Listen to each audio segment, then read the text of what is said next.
గణపురం మండల కేంద్రంలోని స్థానిక బీసీ బాలికల వసతి గృహము సమస్యలకు నిలయంగా మారింది. పారిశుద్ధ్య లోపంతో ఎక్కడ చూసినా చెత్తా చెదారం, అదేవిధంగా సరైన సౌకర్యాలు లేక వసతి గృహంలోని బాలికలు ఇబ్బందులు పడుతున్నారు.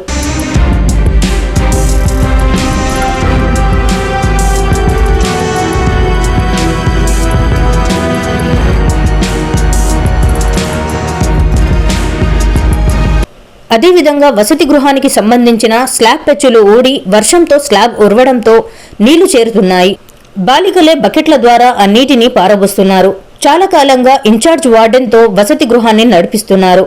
దీని ఫలితంగా బాలికల సంరక్షణకు ఇబ్బందులు తలెత్తే అవకాశం ఉంది. బాలికల సంరక్షణ కోసం పూర్తి స్థాయి వార్డెన్ను నియమించాలి. అదేవిధంగా వసతి గృహంలో మూత్రశాలలు, స్నానాల గదులు అపరిశుభ్రంగా ఉండటమే కాకుండా తలుపులు కూడా సరిగా లేకపోవడంతో విద్యార్థినులు ఇబ్బందులు పడుతున్నారు.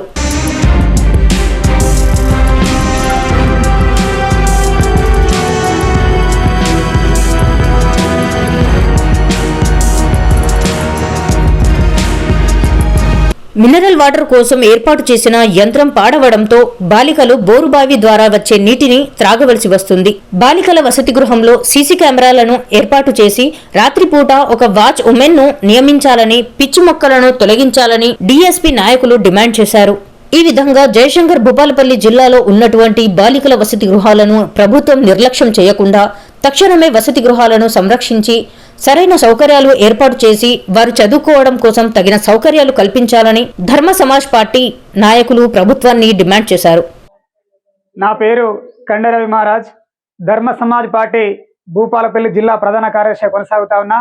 అందరికీ జై భీమ్, జై భారత రాజ్యాంగం.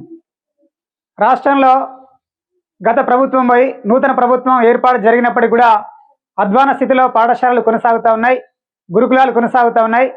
దానికి నిదర్శనమే గణపురం మండలం కేంద్రంలో ఉన్నటువంటి ఈ బీసీ వెల్ఫేర్. ఇక్కడ పిల్లలు చదువుకుంటా ఉన్నారు. దీంట్లో అధ్వానంగా పరిస్థితులు ఉన్నాయి. మినరల్ వాటర్ లేవు, ఆ మిషన్ ఎప్పుడో నాశనం అయిపోయింది. తర్వాత ఈ అరకొరగా పడేటువంటి వర్షాలకే డార్మెటరీ మొత్తం కూలుస్తూ ఉన్నది. నీళ్లు కింద కారుతా ఉంటే బకెట్లతో నా పిల్లలు నీళ్లు ఆ పడి నీళ్ళకు పెట్టి వాటిని పడుతూ ఉన్నారు. తర్వాత లాట్రిన్స్ వాటికి డోర్లే లేవు. మరి ఎండాకాలంలో చేసుకోవాల్సిన పనులన్నీ చేసి పూర్తి చేసి ఈ అకాడమిక్ ఇయర్ స్టార్ట్ కాగానే అన్ని సౌకర్యాలతో చూడవలసిన బాధ్యత ఈ ప్రభుత్వానికి ఉండే. కానీ ప్రభుత్వానికి చిత్తశుద్ధి లేదు. ప్రభుత్వం పిల్లల్ని పట్టించుకోవట్లేదు. వట్టిగానే షోపు టాపిచ్చి బిల్డప్ చేస్తూ ఉన్నారు. ఇది ఎంత మోసపూరితమైన వ్యవస్థ అంటే 60 మంది పిల్లలు ఉండే కాడ ఒక పర్మనెంట్ వార్డెన్ లేరండి.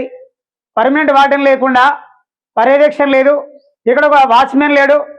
6వ తరగతి నుంచి 10వ తరగతి చదివే పిల్లలకు ఒక వాచ్మెన్ లేకుండా, వాళ్ళకి అసలు పర్యవేక్షణ లేకుండా అసలు వాళ్ళని ఎవరు చూసుకోవాలి? రాత్రిపూట వాళ్ళకి ఎవరు వాళ్ళని కాపాడేటువంటి వాళ్ళు? ప్రభుత్వం కొంచెం ఆలోచించాలని కోరుతా ఉన్నాం. ఇట్లనే ఈ విధంగానే మొత్తం మీరు విద్యా వ్యవస్థను అసలు ఇప్పటికే నాశనం చేసినారు.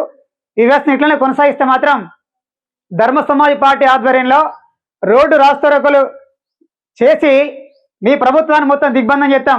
మేము అడిగేది మా కోసం కాదు, పిల్లల కోసం. టాయిలెట్ పోద్దామంటే కంపు వాసన. డోర్లు ఉండేవా? మీ ఇళ్లలో డోర్లు లేవా? మీ పిల్లలకు డోర్లు ఉండాలి, మీకు డోర్లు ఉండాలి, మీరు మంచిగానే ఉండాలి, మీకు అన్ని సకల సౌకర్యాలు ఉండాలి. కానీ ఒక పేద పిల్లలు, అన్నం లేని పిల్లలు, గుడ్డ లేని పిల్లలు చదువుకు దూరమై ఏదో 4 అక్షరాలు నేర్చుకుందామని వస్తే ఇక్కడ ఏ సౌకర్యం ఉండదా? ఇదేనా ప్రభుత్వం అంటే? మేము చెప్తా ఉన్నాం, ఈ పద్ధతిని మార్చుకోండి. ఈ జిల్లాలో, జయశంకర్ జిల్లాలో అసలు బాలులకు అంటే బాయ్స్ హాస్టల్ లేదు, బాయ్స్కు సంబంధించినటువంటి ఒక గురుకులం లేదు. దీని గురించి ఎవరైనా మాట్లాడుతాడా? విద్యా వ్యవస్థ గురించి ఎవరైనా మాట్లాడుతాడా? ఎవడు మాట్లాడలేదు. గతంలో ఉన్న వాళ్ళు మాట్లాడలేదు. వాళ్ళ తప్పేం జరిగింది? ఇక్కడ గురుకుల పాఠశాల లేకుండా పోయింది. మీరు వచ్చి అదే పని చేస్తా ఉన్నారు.